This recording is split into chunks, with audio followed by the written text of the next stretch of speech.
Hello and namaste. This is Tim Halloran. I'm an astrologer here in Savannah, Georgia. I put these weekly astrological forecasts once a week out on YouTube. So if you are interested, please subscribe to get my video once a week or share it around to your friends and beloveds. This is for the first week of September, and we're going to be focusing on a full moon happening September 8th. That is Monday in Pisces, conjunct really the centaur planet, Chiron. It's sort of an asteroid, it's sort of not. It's this big, very interesting planetoid object that has this very elliptical orbit. Right now it's in Pisces. It's very far away from the Earth, all right? And then it comes around, it actually freezes, comes around and melts, turns into a warm, fiery planet, and then moves back out into the ice cold and then comes back. It's a very symbolic and deep planet. It has to do with Chiron, the wounded healer. Chiron, the hanged man. We really taste what spirituality is about when we're talking about Chiron, okay?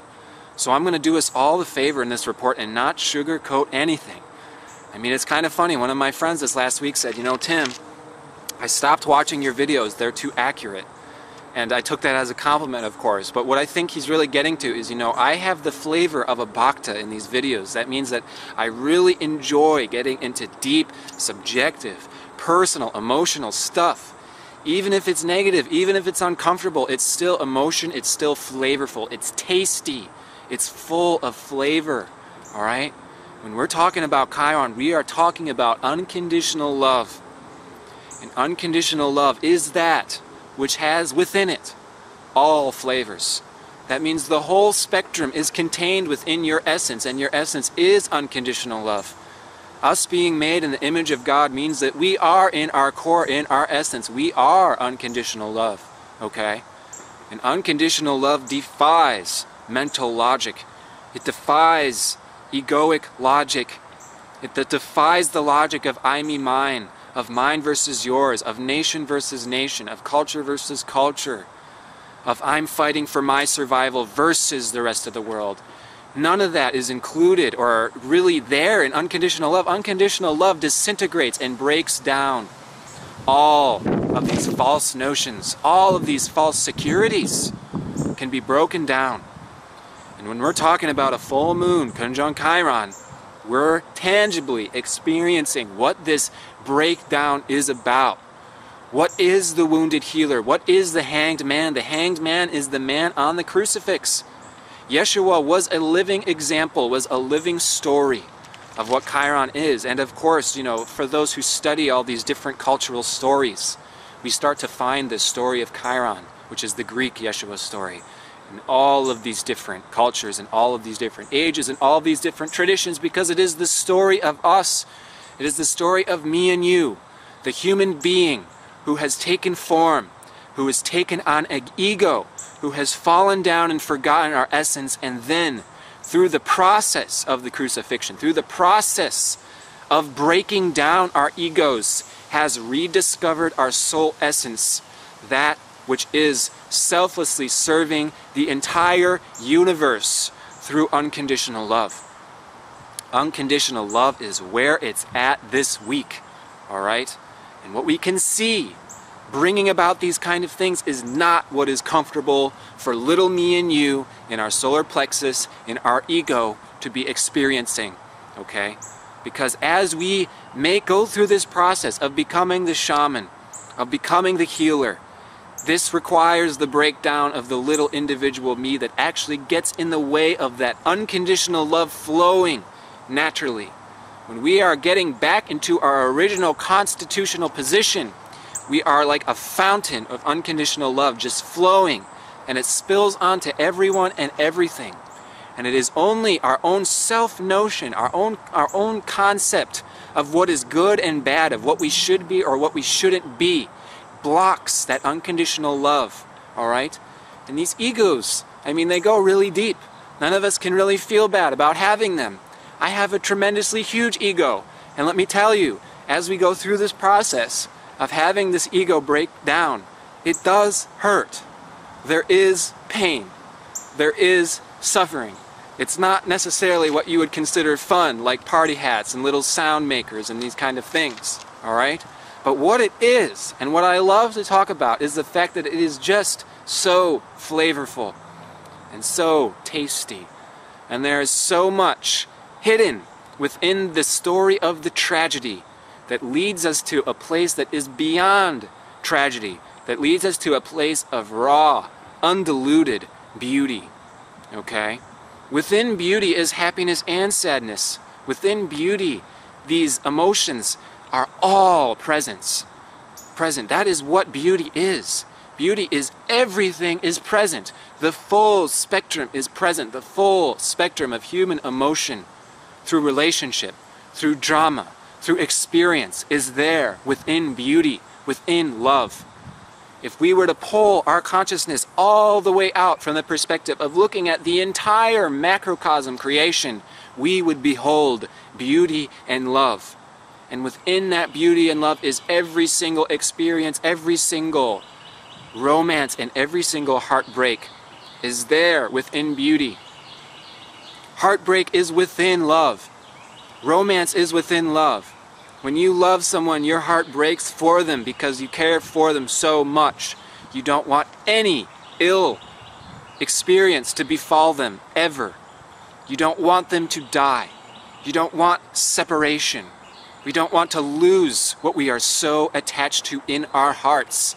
And what we are attached to in our hearts is very different from what we are attached to in our minds, in our egos, in our solar plexus. So what might be a theme with this full moon is being exposed, the realization that we are not our mind, we are not our egos, we are not our solar plexus. We are our soul, which is located in our heart, in the place of unconditional love. And when we are centered in that place, we are like a fountain of unconditional love. Okay? Let's talk a little astrology. Well, this Friday we have Venus moving from Leo into Virgo.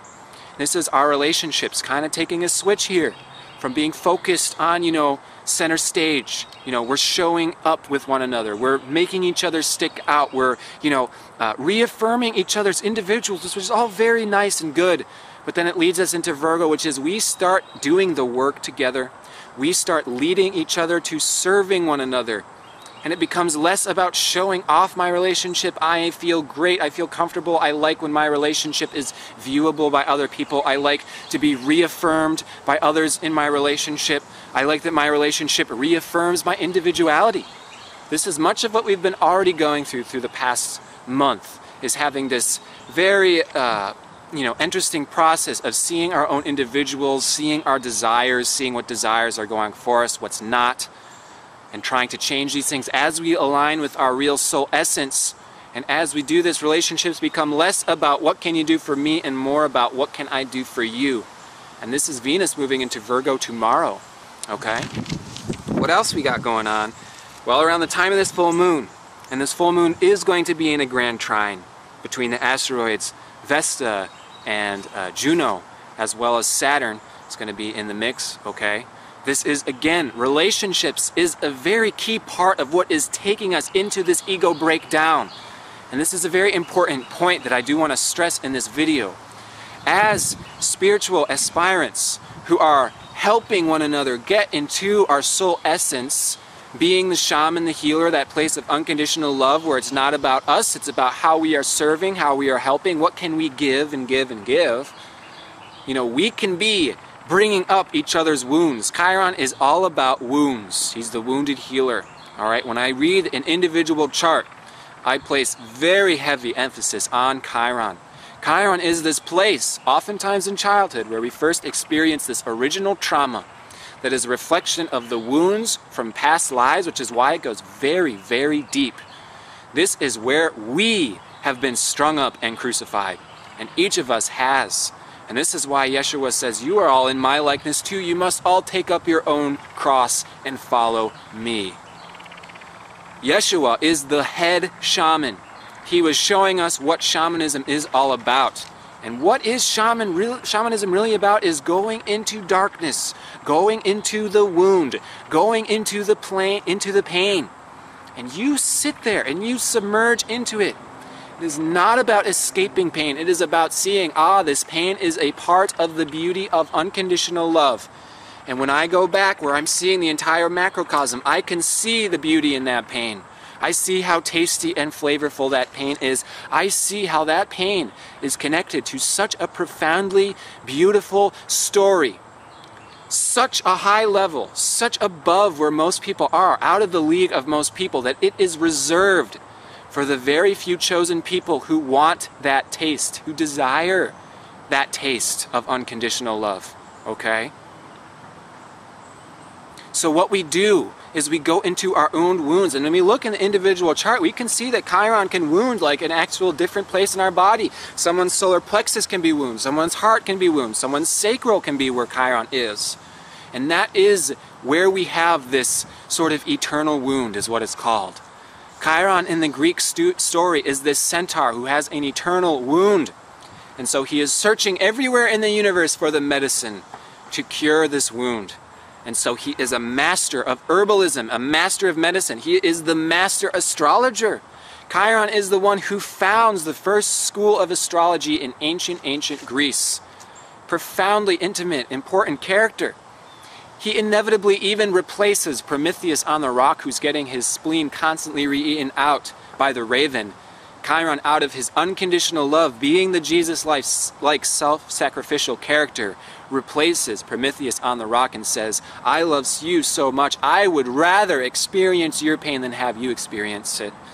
And the secret to that is, of course, Chiron is the person, the embodiment of unconditional love. Like Yeshua, like all these different examples we can point to, okay? You can give it any name, any form that you really want, as long as you understand it is unconditional love, okay? And that means that I would rather receive your pain than have you experience it. All right? A mother who has a child understands what this unconditional love is. It's almost a choiceless thing for any mother to have unconditional love for their children. I would rather take your pain from you than have you experience it. But anyways, going back to what I was saying, we each have a Chiron point. We each have a wound in ourselves. This is a part of being a human being. Okay? We all must carry our cross. That means we have to acknowledge this wound. Get deep into this wound. And then what happens? When we allow ourselves to be crucified, which means we allow ourselves to descend into this pain and feel it for all of its beauty, all of what this story is. It's a profoundly deep story, and you will not know how profound this story is, how out of the league of, compared to anything this story is, unless we allow ourselves to descend there. Okay? Then what happens is the shamanic process is that wound gets ripped open. And I'm not going to say it's not painful. There is pain, and that wound rips open. But what follows is, what bleeds out is new life, is incomparable bliss, is the fountain of unconditional love. That is our original soul essence. Yeshua, by hanging on the cross, was showing us symbolically what each of us must do in order to become that beacon of unconditional love that he was exemplifying. Okay? That means that it is not truly us who dies. It is our egos. It is our false self. Our set of false ideals. Our set of false notions. Okay? That means that those things must inevitably crumble. The only problem is, and the painful part is, we have become deeply attached to these false notions. And I'm not going to say that it's fun. These false notions can also go very deep. It is hard to hear that you are not being who you truly think that you are. It's hard to hear that you're not really truly aligned with your soul essence.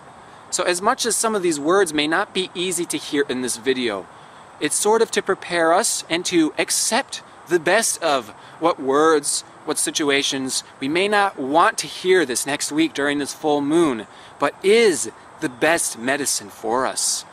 The medicine at first is sometimes very bitter to taste, but that medicine is going to cure your illness. And this is what Chiron is. Chiron is medicine. Alright? We have this sun forming an opposition with this Chiron already. It's already here. It's already starting. The full moon is just when it will be pretty much exact, all right? Sun in Virgo, Chiron in Pisces, this is the aspect of medicine. If you want to get real transcendental medicine, you become a shaman. Shamans are the people that originally discovered medicine in the first place. They are the ones that go off into the woods and just let the plants talk to them, and they tell them what is medicinal and what's not. This is actually what these shamans in South America and these places do. This is the shamanic process. If, you know, these people that can lay their hands on people and just actually heal them by laying hands, this is all possible.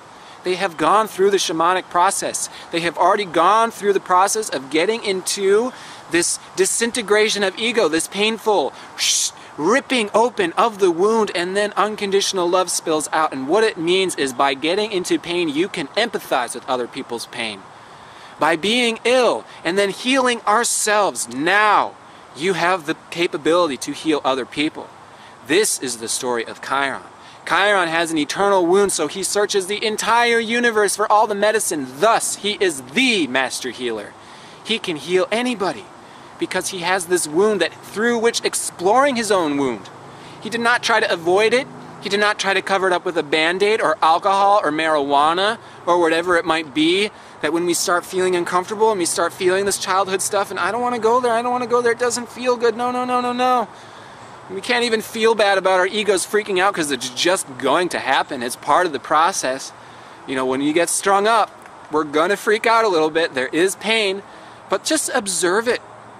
See the story of it and see what follows.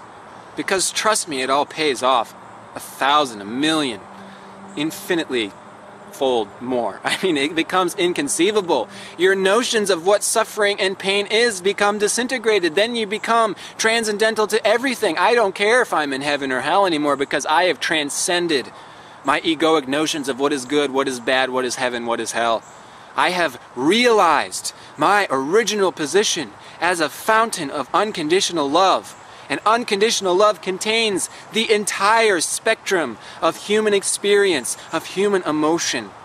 Therefore, all human experience, all human emotion is beautiful and a part of unconditional love. Therefore, I am not afraid of it anymore. I am not intimidated by it anymore. I have no paranoia. So what else do we see coming up this week? Lots of fear, intimidation, paranoia. This is the ego being strung up. And the ego is not really you. So for those of us who are really getting into the, you know, the real deep spiritual process, this is what it's all about, okay? And this is going to be only for a few select people that, you know, everybody has free will. If you don't want to be strung up, you won't be. You know, Yeshua knew what he was getting himself into, you know, so this, what else we will see is most people will be trying to escape. So we will see a lot of the alcohol, the marijuana, the whatever, to get away from the feelings that are uncomfortable. Okay, and we see a lot of fantasy too with the full moon in Pisces. Like, I'm so delusional, I'm not going to listen to reality. I'm just going to stay super gripped onto my fantasy and nothing's going to shake this away. No, no, no, this is what I am, this is how I see things, this is how it is. And if there's anything more painful than being actually strung up and going through the shamanic process, it is gripping onto a fantasy that is not real and feeling all that pain anyways and then pretending and putting a band-aid and putting some ibuprofen or whatever it is, whatever quick fix to try and cover that up, and you still know that it's there but you're trying not to look at it, and then it just gets shoved under. Again and again and again we shove this stuff under. That's why in this video I'm saying don't shove it under. Get into the painful, the suffering stuff. Get it over with. This is the shamanic process. Chiron is the shaman. Chiron says, let's go to hell. Let's get down there. All right? Let's get it over with. Let's die already. Let's just die and then we'll be full of life. Once we die, then there's only life. Okay? So, you know, we have profound messages coming through.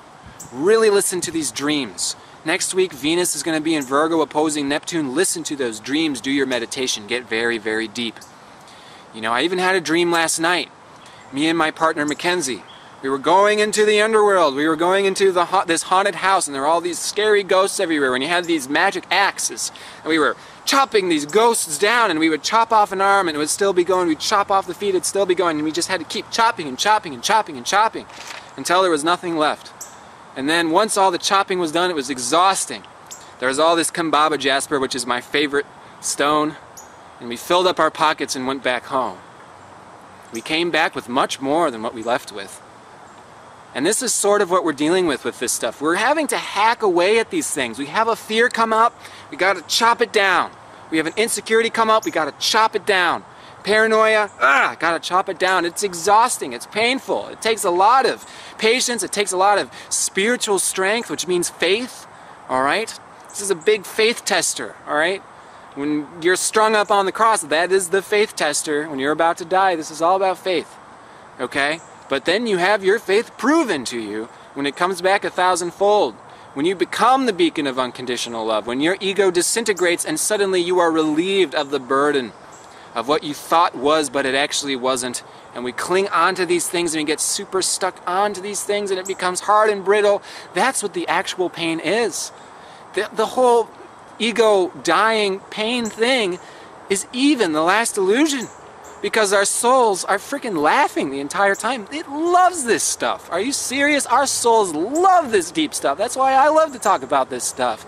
I mean, this is yum, yum, yum. People, we have limited life. People are dying. People are getting sick. This is like the juice. I mean, this is why my friend doesn't want to watch my videos anymore, because I'm just like, yay, you know?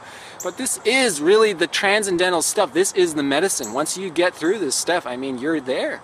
Learn to love it. Learn to see how this stuff is like a profound joke on us. I mean, seriously, you think you're in hell, you think you're suffering, you think you're in a body, you have all this ego drama, your relationships are going haywire, you're fighting with each other, and you think that's a problem? You just have completely forgotten what you actually are. Okay? And the thing is like in my dream, it was me and my partner down there hacking away these ghosts. It's oftentimes our most intimate relationships that we poke each other's wounds and it really hurts and we say, hey, get off of me, don't do that shit ever again, I don't want to talk to you, I don't want to see you, you are such a cruel bastard for poking me there, for bringing that shit up, for slicing me down, are you serious, why would you do that to me? Because it's our egos clinging on, fighting for dear life. And that's not actually us.